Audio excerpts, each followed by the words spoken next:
The American Wild West is one of the most romanticized periods in history, and almost everything you think about it is wrong. Cowboys at sunset, brave pioneers, heroic sheriffs in dusty standoffs. Those images built movies, television, and half the modern myth, and almost all of it is fiction.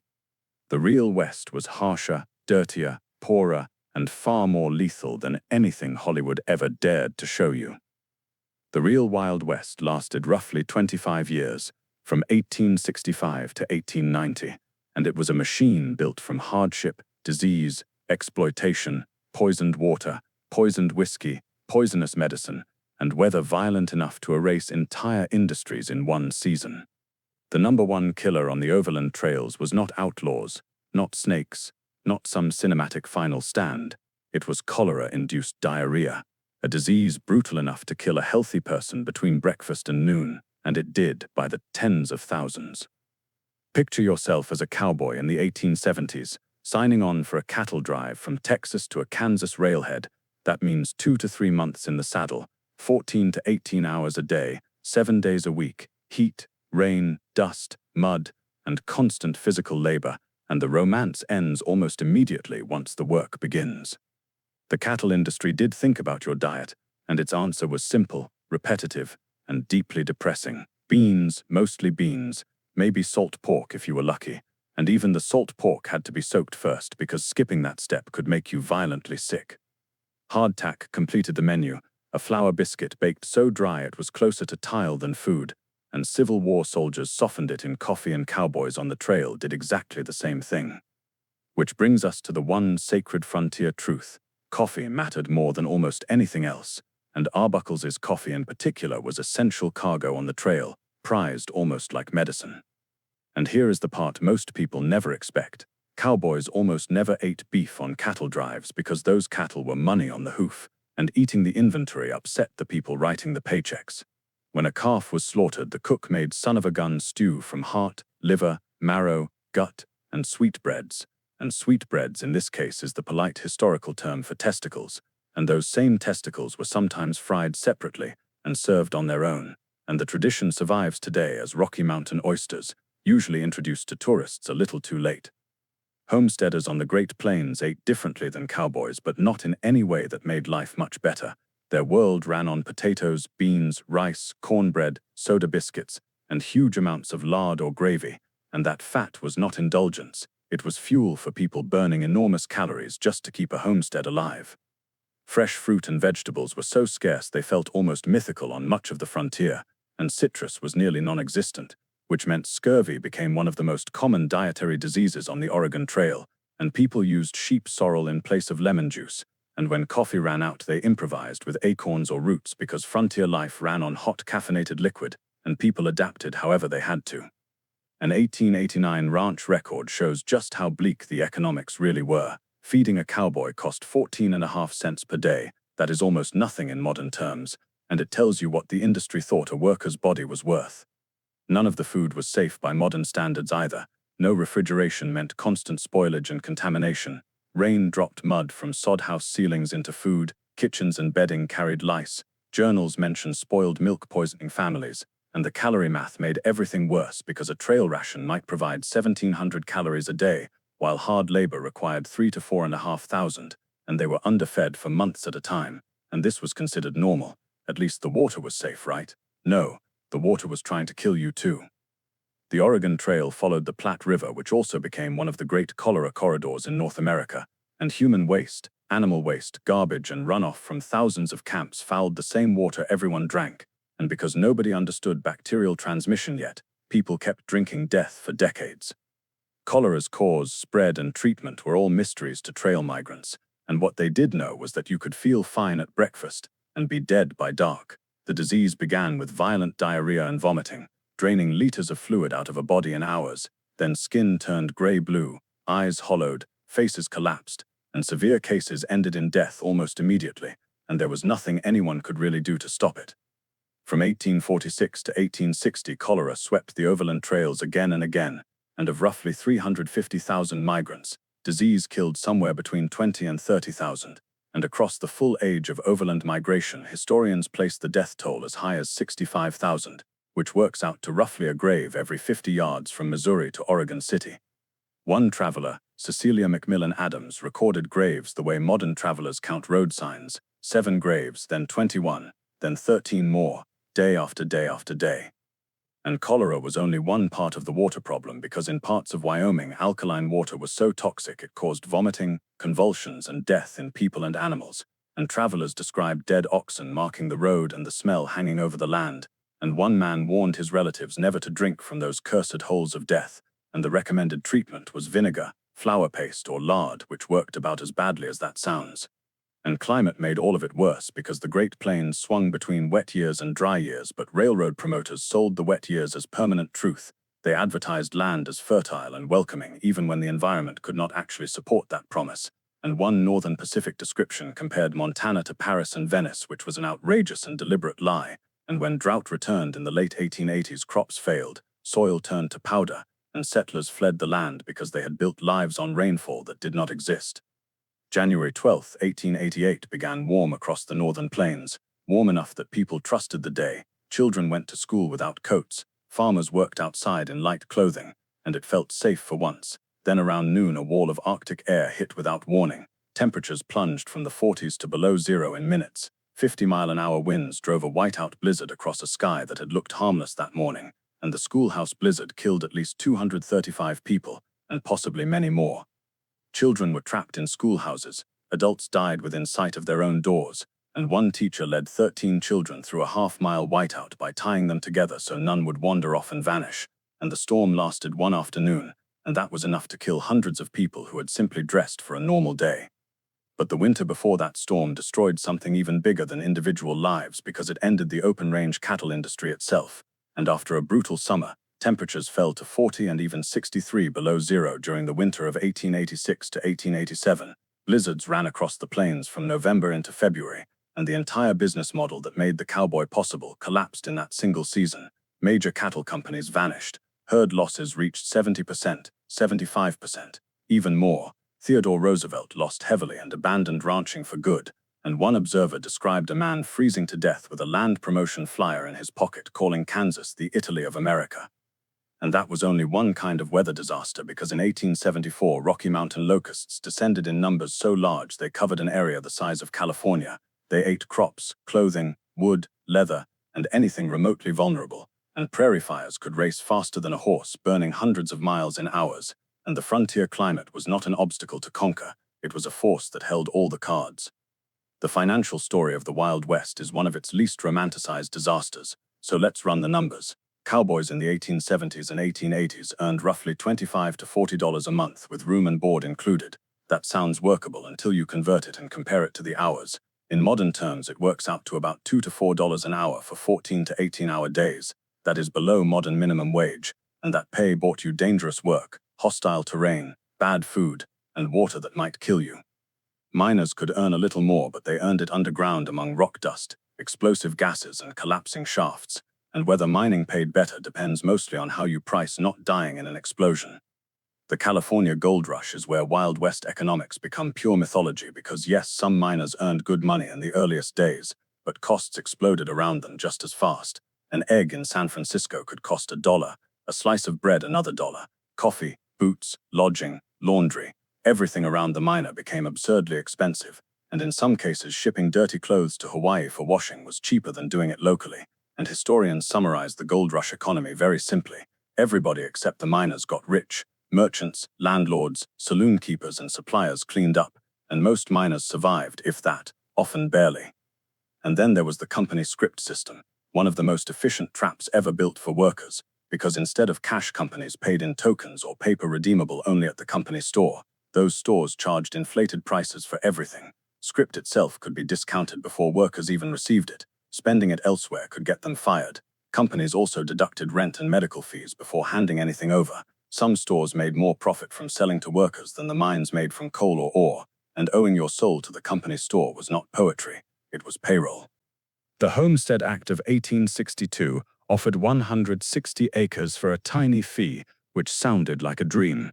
But the problem was structural, because 160 acres was enough in wetter eastern states, not on the arid plains. Families needed more land than the law allowed. if they hoped to survive dry Western conditions. John Wesley Powell warned Congress about this repeatedly. Congress ignored him. And of roughly 4 million homestead claims, only about 40% ended in completed ownership. That means most people who tried homesteading failed, and one Nebraska settler admitted that not 1 year had produced a living from the land. Then national economic panics finished off many of the people weather had spared, because the Panic of 1873 wrecked railroads, destroyed businesses, and drove unemployment sharply upward, and the Panic of 1893 crushed mining towns like Leadville and Aspen almost overnight, and the West is full of ghost towns because economic disaster built them and then emptied them. Even reaching the West before the railroad was a months-long physical ordeal because the Oregon Trail ran roughly 2,000 miles, and most immigrants walked it in 4 to 6 months. They often walked beside their wagons because riding inside was even worse, since covered wagons had almost no suspension. So every rut and rock drove straight into the spine. Families packed all possessions into about 80 square feet, while trail dust settled inches deep into lungs, food, and eyes. In summer, wagon wood shrank so badly, people soaked wheels in rivers just to keep the rims on. Lips blistered and cracked from dust and wind, and the available treatment was axle grease. Stagecoach travel was faster, but even less interested in comfort, because passengers rode packed knee to knee for days and nights, at a stretch with baggage on laps and mail at their feet. A full ticket cost the modern equivalent of several $1,000s, and you arrived unable to straighten your spine. Then the Transcontinental Railroad changed everything in 1869, cutting coast-to-coast travel from 6 months to 7 days. But that miracle was built largely by Chinese laborers paid less than white workers for the same jobs. They blasted through granite, worked through avalanches, and endured desert temperatures of 120 degrees. No official death count was kept. Historians estimate roughly 1,000 to 1,200 died, and at the Golden Spike ceremony almost nobody mentioned them. And what you found at Journey's End was usually not very impressive, because many frontier towns began as sod houses, dugouts, tents, or rough wooden shacks. Sod houses were cool in summer and warm in winter, but rain dropped mud straight into the cooking pots. Mining towns often barely progressed beyond temporary shelters before the ore ran out and everyone left. Sanitation was almost non-existent in many frontier settlements. No running water, no closed sewer systems, and streets mixed mud, garbage, and animal waste together. Bathing itself was often viewed suspiciously as though washing made people weaker. Cowboys on the trail shared one wash basin, full baths were rare, and even bunkhouses used old newspapers as insulation and reading material. It was cheap, and it worked about as well as newspaper walls sound like they would. Now for the sentence that should permanently reshape your idea of frontier medicine. Many Western doctors simply declared themselves doctors and opened for business. Most territories had no real medical licensing for much of the period. Texas did not establish a physician licensing board until 1873. Before that, the main qualification was owning some tools and being willing to try. Doctors often farmed, preached, or pulled teeth on the side because medicine alone could not support them. Treatment happened in homes, saloons, and whatever cleared table was available. Common remedies included mercury compounds, quinine, opium, turpentine, vinegar, and whiskey for everything else. Antiseptic methods existed by the late 1860s, but adoption was painfully slow. Surgeons still operated in dirty coats without gloves, rinsing tools in unboiled water between patients. And the Texas Medical Association later admitted, patients had about as much chance with medical attention as without it. And that is not a joke. That is the profession describing itself. Patent medicines rushed in to fill the gap, and they were frauds wrapped in confidence. They were called patent medicines even though many were not patented at all. That loophole meant companies did not have to tell buyers what was inside. Mrs. Winslow's soothing syrup sold for infants contained morphine. Heroin was sold over the counter as a supposedly non-addictive cough remedy. Snake oil liniment often contained no actual snake oil at all, and somehow that detail makes the whole category feel even worse. And only in 1906 did federal law finally require dangerous ingredients to appear on labels. For the entire Wild West era, you could buy medicine without any legal right to know what you were swallowing. And then there was dentistry, which deserves its own category of historical suffering, because dentists were scarce on the frontier before the 1870s, so barbers and blacksmiths often pulled teeth instead.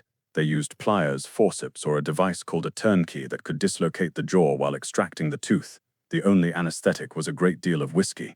By age 50, many frontier people were completely toothless. Sugar, alcohol, tobacco, and almost no dental hygiene did the rest. Entire families or towns might share a single toothbrush. Toothpaste did not appear until 1873, and people used salt, baking soda, or campfire ash instead. Untreated dental infection carried a terrifying mortality rate because bacteria could spread into the jaw, throat, and blood. Some people responded by having all their teeth removed before trouble began. And in one of history's bleakest wedding gifts that could be presented to a new bride as an act of care, and even Doc Holliday, the famous gunfighter, was actually a trained dentist. That may be the most understandable career change in Western history. Almost everything you think about Wild West gunfights comes from movies, not records, because the classic quick-draw duel in a dusty street almost never happened.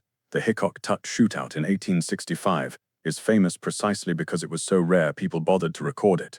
Real violence was uglier. Drunken fights, sudden arguments, ambushes, and bad aim at close range. The famous fast-draw holster itself is largely a Hollywood invention. Real cowboys tucked pistols into belts, waistbands, or pockets. Accuracy was poor, and bystanders got hit often. Bank robberies were rarer than the myth suggests too, because historians found fewer than a dozen across 15 frontier states over decades. There are more bank robberies in a modern state in 1 year than there were in the entire Old West in a decade. Banks were surrounded by armed townspeople with an immediate reason to fight back, which discouraged the crime. Even famous outlaws shrink when compared with the record, because Billy the Kid probably killed around 9 people, not 21. Jesse James has only one killing historians can fully pin on him. Butch Cassidy may have gone through his robbery career without killing anyone at all, and these are the men whose legends built an entire industry of violence. And this is where the mythology collapses hardest, because many Wild West towns had stricter gun laws than many American cities do now. Dodge City banned carrying firearms within town limits almost as soon as it incorporated. Tombstone required visitors to surrender their guns on arrival. Legal historians note Tombstone was more restrictive about public carry in the 1880s than it is today. In some cattle towns, illegal gun carrying was among the most common arrests after drunken disorder, and the gunfight at the OK Corral happened because a group of cowboys refused to obey Tombstone's gun ordinance. Wyatt Earp and Doc Holliday were there to enforce gun control, not abolish it. The whole fight lasted about 30 seconds. 3 men died, and none of it looked like the movie version. Meanwhile, a more dangerous gun on the trails was often the one accidentally fired from the wagon beside you. Step back and look at what the Wild West actually was. A brief period, about 25 years from 1865 to 1890. The cattle drive era at the center of the myth lasted maybe 20 years and ended with the winter of 1886 to 1887. The cowboy was a short-lived occupation held by one generation of workers. A large share of them were black or Mexican, most earning wages below modern minimum standards. They ate too little, drank dangerous water, saw dangerous doctors, and lived without sanitation, refrigeration, or anesthesia. Life expectancy at birth hovered around 40 years. Infant mortality ran around 175 to 225 deaths per 1,000 births. Today the number is a tiny fraction of that. Around 1900, 1 in 6 American infants died before the first birthday. Maternal mortality was also staggeringly high compared with modern numbers, and the arithmetic in every category is brutal. The Census Bureau declared the frontier closed in 1890, but the frontier was not really tamed. It was exhausted. Overgrazing, drought, panic, disease, and the hard math of a continent wore the system down, and Hollywood then cleaned this whole violent, tragic, unstable period into a story about heroism and open land, the lone cowboy, the righteous marshal, the waiting horizon, the beautiful lie, and the reality was more likely cholera on the Platte, a blacksmith pulling your teeth, or a blizzard killing your herd, maybe 20 years breaking land that never had enough rain, ending with nothing but a failed claim. But the movies looked incredible, the myth survived, and here we are.